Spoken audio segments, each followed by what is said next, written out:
Kisah Al-Masih Isa putra Maryam.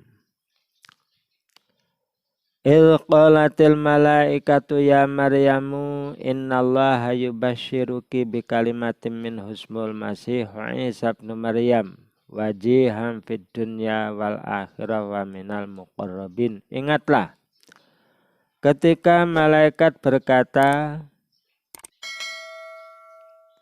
hai Maryam, sesungguhnya Allah menggembirakan kamu dengan kelahiran seorang putra yang diciptakan dengan kalimat yang datang daripadanya. Namanya Al-Masih Isa putra Maryam, seorang terkemuka di dunia dan di akhirat, dan salah seorang di antara orang-orang yang didekatkan kepada Allah. Nah, kalau dilihat, hai Maryam, sesungguhnya Allah menggembirakan kamu. Jadi adanya diberi anak itu suatu anugerah yang besar, sehingganya patutlah bergembira. Ya hanya saja kalau Dewi Maryam karena tidak punya suami, belum pernah tersentuh seorang laki-laki, nah maka seolah-olah itu suatu yang nggak biasa. Kadang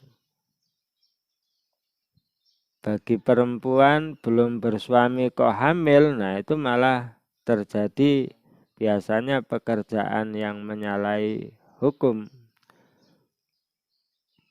Nah makanya suatu yang menggembirakan, anugerah besar, tapi karena belum punya suami, maka bagi Dewi Maryam sendiri, Bunda Nabi Isa, nah kaget. Nah jadi menjadi pelajaran,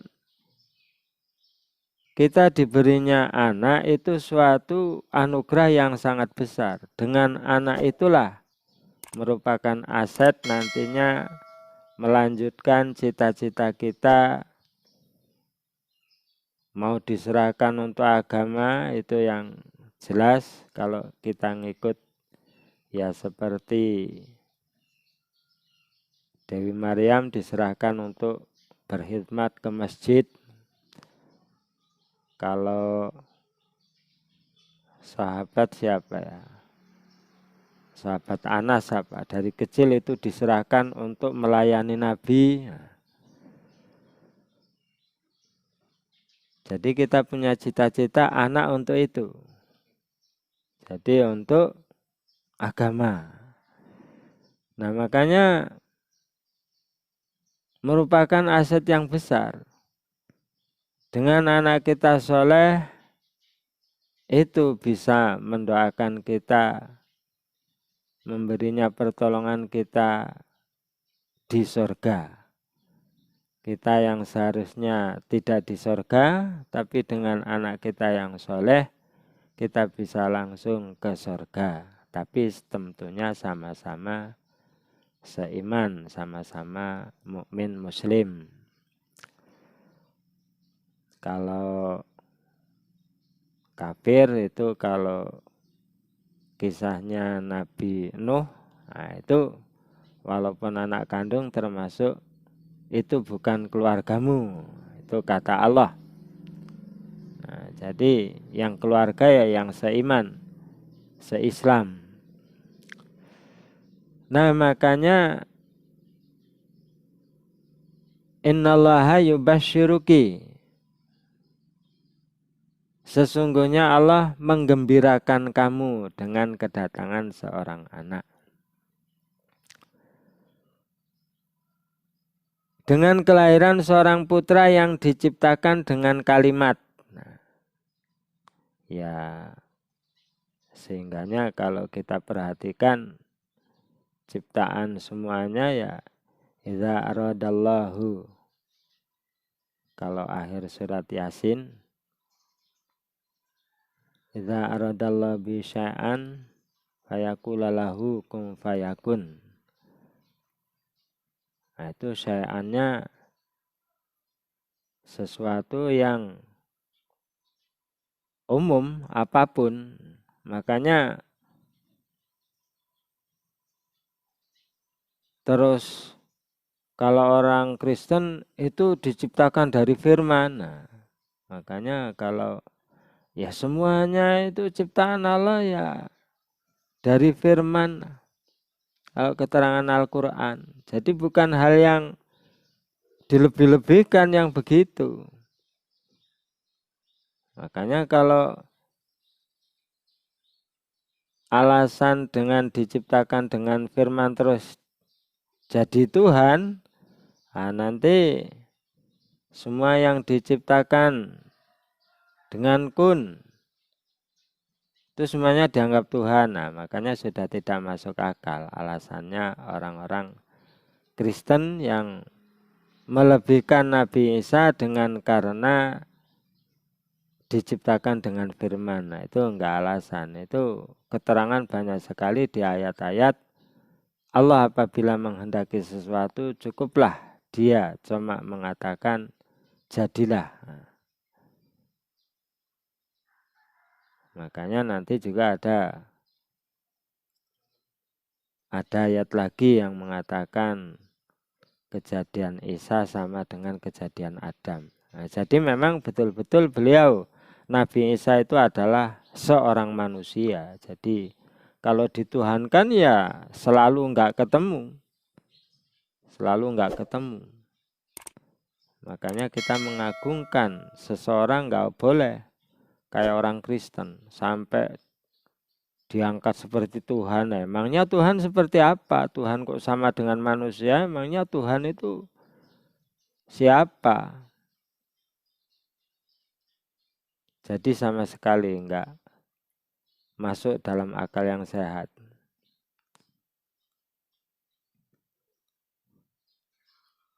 Diciptakan dengan kalimat yang datang daripadanya. Namanya Al-Masih Isa putra Maryam. Seorang terkemuka di dunia dan di akhirat. Dan salah seorang di antara orang-orang yang didekatkan kepada Allah. Nah, ini tentang kedudukan beliau Nabi Isa. Jadi beliau memang orang yang terkemuka di dunia dan di akhirat. Juga termasuk orang-orang yang didekatkan kepada Allah, kekasih Allah. Dan dia berbicara dengan manusia dalam buayan. Dan ketika sudah dewasa, dan dia adalah salah seorang di antara orang-orang yang salih. Nah, inilah beliau Nabi Isa. Di antara orang-orang. Jadi masih banyak juga yang sesama beliau Nabi Isa, ya para nabi, para rasul. Itu orang-orang solih. Jadi ya memang beliau adalah manusia. Manusia yang solih. Itu banyak lagi manusia-manusia yang solih. Nah, kagetlah Maryam. Maryam berkata, ya Tuhanku, betapa mungkin aku mempunyai anak, padahal aku belum pernah disentuh oleh seorang laki-laki pun. Allah berfirman dengan perantaraan Jibril. Demikianlah Allah menciptakan apa yang dikehendakinya. Apabila Allah berkehendak menetapkan sesuatu, maka Allah hanya cukup berkata kepadanya, jadilah, lalu jadilah dia. Nah, jadi idza qada amran fa innama yaqulu lahu kun fayakun. Jadi ayat yang demikian banyak sekali. Lah itulah Tuhan, maka apakah ada kekuatan yang seperti itu? menghendaki sesuatu apapun, cukuplah dengan jadilah kamu. Nah inilah Tuhan. Kita nggak nyampe pikirannya, ya nggak akan nyampe. Makanya cukuplah kita percaya dan tunduk. Kita percaya dan tunduk. Memang kita diciptakan, ya kemampuannya cuma begini ini.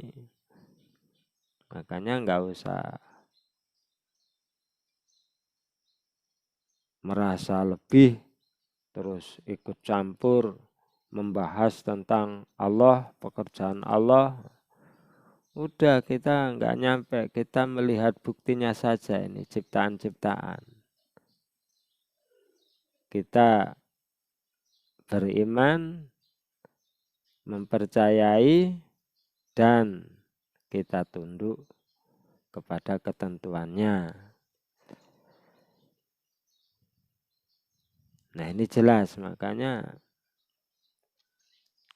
bagi kita orang Islam sudah seolah-olah nggak perlu lagi apa baca kitab-kitabnya selain orang Islam. Sangat jauh nilainya dengan kitab orang Islam. Makanya seandainya ada yang peduli ingin mempelajari supaya tahu letak salahnya, itu karena pedulinya terhadap sesama manusia biar sama-sama selamat.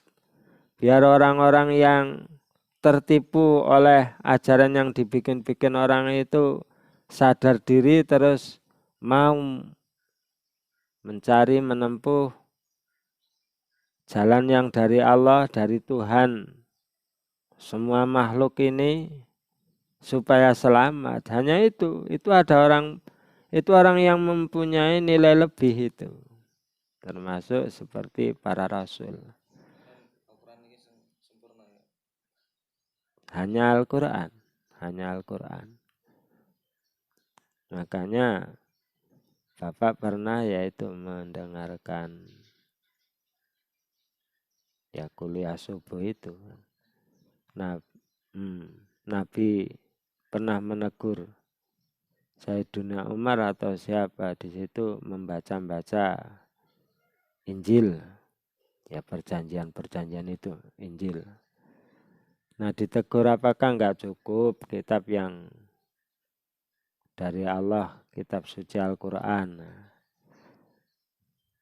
Itu kalau Bapak pikir-pikir memang terus manusia itu inti pokoknya dulu yang dari Tuhan tidak begitu diperhatikan betul, belum diperhatikan betul, sudah melebar baca yang lain-lain.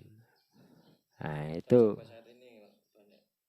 ya saat sekarang ini kebanyakan begitu.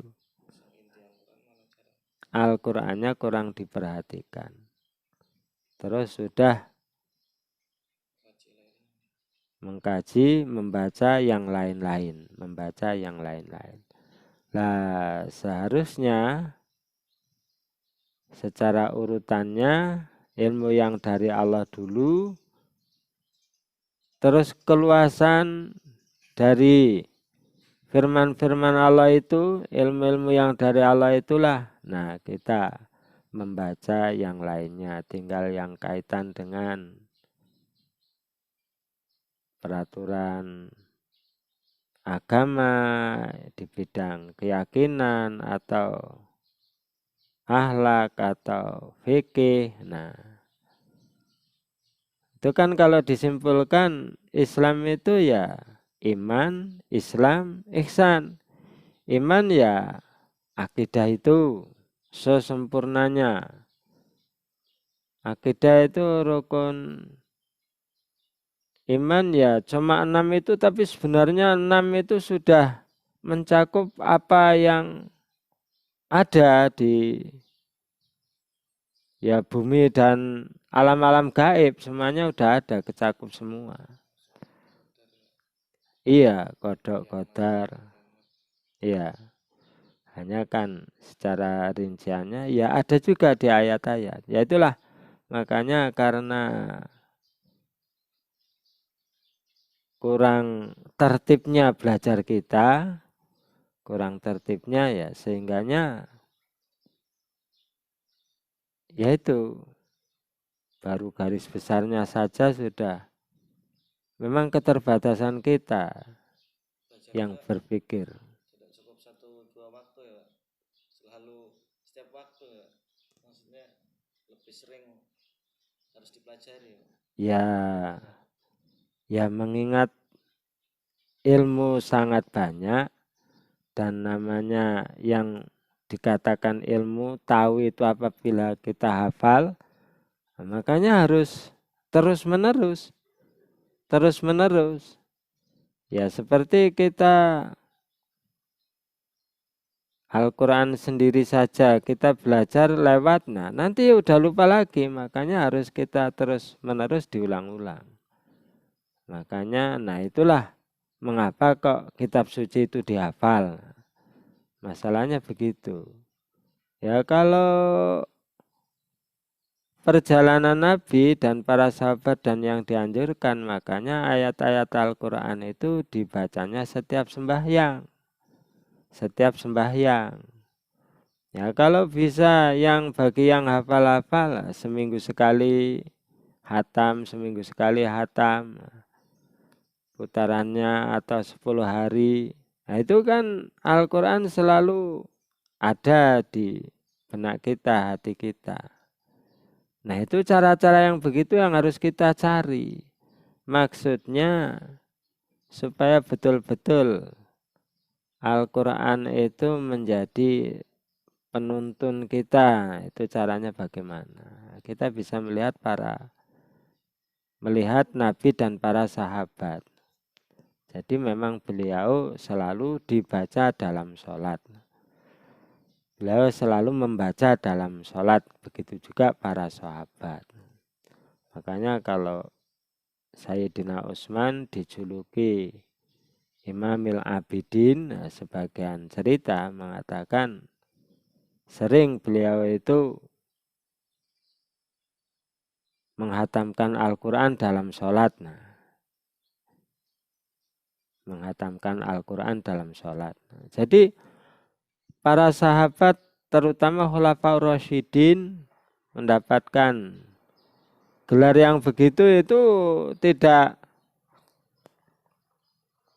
kok dengan tanpa gigih usaha itu tidak seenaknya saja. Jadi dengan sungguh-sungguh. Makanya Abu Bakar dengan gelar As-Siddiq. Jadi sudah yang datang dari Nabi itu enggak ada keraguan sedikit pun meyakininya. Makanya enggak ada yang imannya seperti Sayyidina Abu Bakar, enggak ada di antara para sahabat.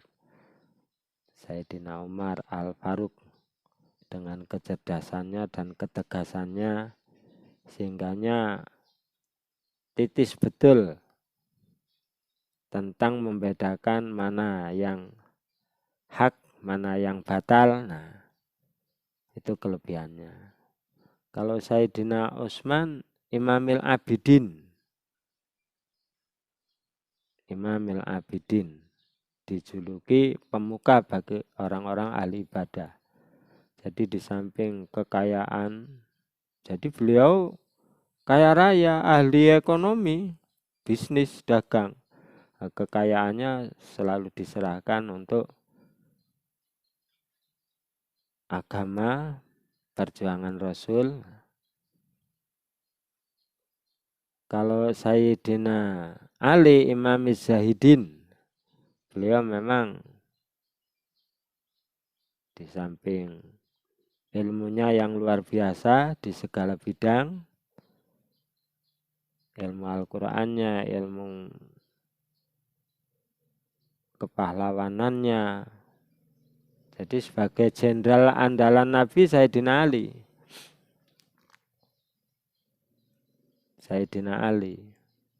Nah itulah Khulafaur Rasyidin memang punya kelebihan yang luar biasa.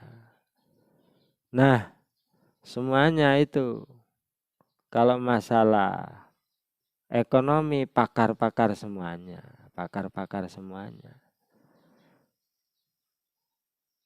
Nah itu khulafaur rasyidin. Makanya Nabi memerintahkan ikutilah aku dan khulafaur rasyidin penggantiku. Nah ini kalau bicara ya tentang kelebihan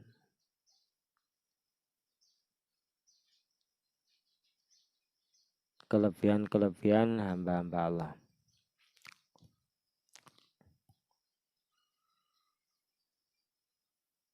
Maryam berkata, ya Tuhanku, betapa mungkin aku mempunyai anak padahal aku belum pernah.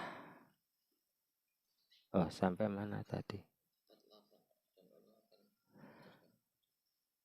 Wa yu'allimuhumul kitaba wal hikmah wat taurata wal injil. Dan Allah akan mengajarkan kepadanya Alkitab. Yaitu sebagian ahli tafsir menafsirkan pelajaran menulis.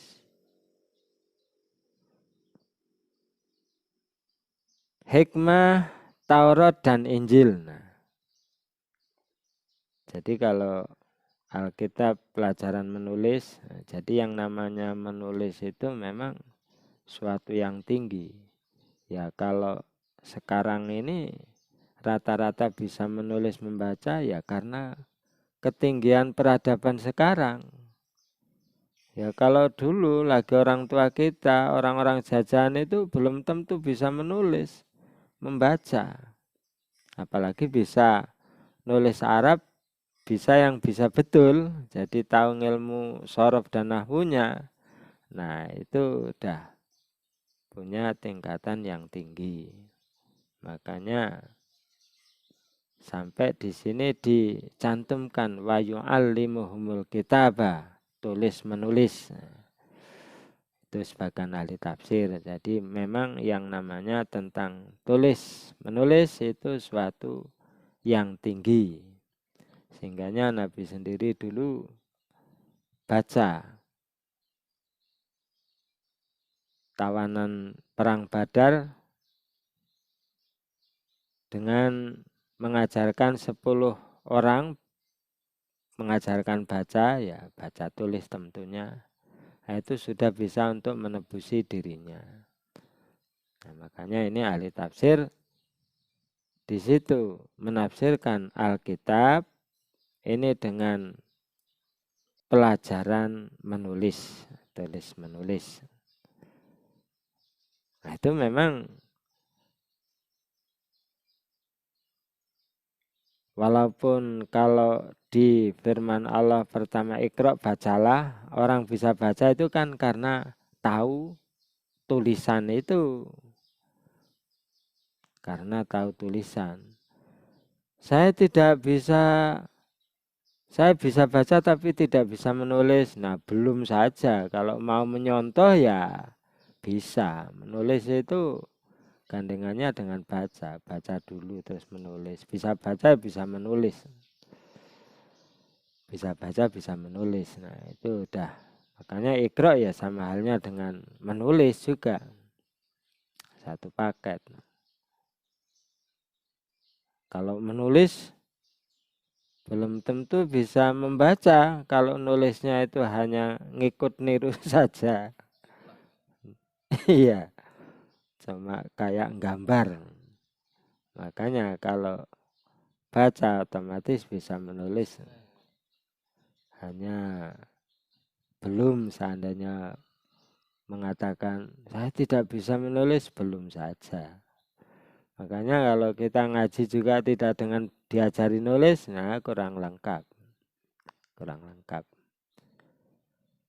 Wa yu'allimuhumul kitaba wal hikmata wat taurata wal injil. Nah ini sebagian ahli tafsir. Tapi ya silakan saja.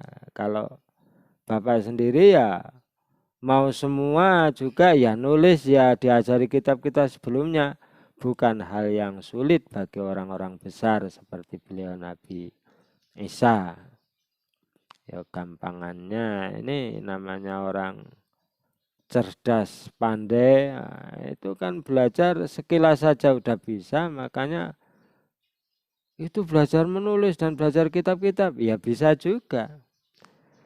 Belajar hikmah dan dipelajari Taurat dan Injil. Nah, jadi kelihatan bahwa Nabi Isa itu